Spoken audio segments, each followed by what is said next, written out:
Protestantismo. O espiritual e intelectual do catolicismo romano teve seu período de maior expansão durante o século XIII, mas a própria Igreja Católica era cada vez mais atacada. Ninguém negava que as autoridades da Igreja muitas vezes abusavam de seu poder. O que era ainda pior, vários desses abusos eram motivados pela necessidade financeira da Igreja.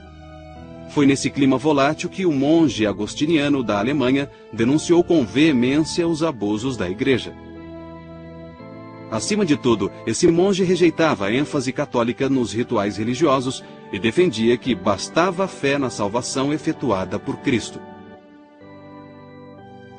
Lutero, a princípio, não pretendia abandonar a Igreja Católica, mas a Igreja o condenou como herege e em 1521 Lutero foi excomungado. O protestantismo começou como um movimento modesto para tratar de certos problemas na estrutura existente da Igreja e do Estado. Lutero apelava para a consciência contra a autoridade eclesiástica, mas, por outro lado, alertava seus seguidores mais radicais de que não se podia permitir qualquer visão teológica. Os contestadores em Speyer pediam liberdade de consciência religiosa, mas só para defender sua própria interpretação. Apesar de não chegarem a um acordo, a primeira geração de protestantes queria que seus seguidores tivessem as mesmas convicções teológicas. Eles se concentravam no que julgavam ser os erros da Igreja. Segundo a Confissão de Genebra, concentrando-se a glória em Deus, os protestantes não sucumbiriam à glorificação de coisas humanas, que se tornara tão saliente na Igreja Católica Romana. A reforma no Sacro Império Romano logo tinha duas facções. Uma, liderada por Lutero ao norte, e outra, por Ulrich Zwingli, ao sul. Essas duas facções protestantes só conseguiam concordar que discordavam. Um outro princípio protestante inicial foi chamado de sacerdócio universal dos fiéis. Esse princípio não significava que não deveria haver pastores, nem significava que a hierarquia social deveria ser abolida. O sacerdócio dos fiéis significava que todas as pessoas possuíam acesso imediato a Deus, que elas não precisavam da mediação de um padre. Lutero defendeu algo parecido ao proclamar que todos os cristãos batizados são sacerdotes. Assim, cada pessoa tem o direito, e mesmo a obrigação, de se preocupar com o que está certo ou errado em matéria de fé. Os leigos não deviam ser intimidados por aqueles que alegam que essa tarefa é para especialistas. Lutero tinha interesse em examinar a natureza da vida religiosa, talvez por ter sido monge. Agora, ele argumentava que qualquer trabalho honesto, feito a serviço de Deus, é considerado como vida religiosa. Ele também defendia que todas as vocações são iguais perante Deus. Mas uma outra implicação surgiu de um novo foco protestante sobre a Bíblia. A Bíblia foi traduzida para as línguas vernáculas e foi impressa e distribuída para leitura e interpretação. Os protestantes chamavam a Bíblia de fonte e autoridade da fé. E eles a viam como um livro para o povo, como o centro da devoção e do culto particular e coletivo. Mas persistia um problema.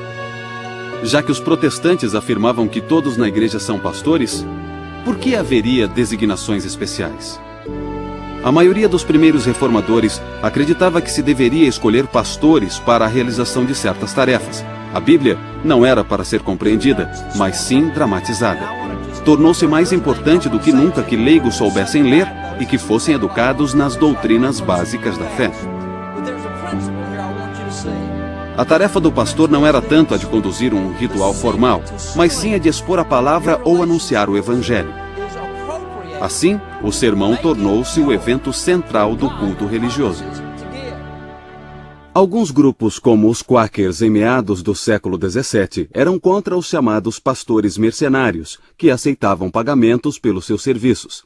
Eles se queixavam que isso separava os pastores dos leigos. I think it is another gospel. And the first reason would be simply to go straight to the Bible and see what Paul says about those who want to be rich. I mean, it's just, he says, this is 1 Timothy 6:6, now there's great gain in godliness, with contentment. In other words, without craving for stuff. For we brought nothing into the world, and we cannot take anything out of the world. If we have food and clothing, with these we'll be content. It's just amazing. But those who desire to be rich, now here's the key text. This is verse 9. Those who desire to be rich fall into temptation, into a snare, into many senseless and harmful desires that plunge people into ruin and destruction. For the love of money is the root of all kinds of evils. It is through this craving, that is, this craving to be rich, that some have wandered away from the faith and pierced themselves with many pangs.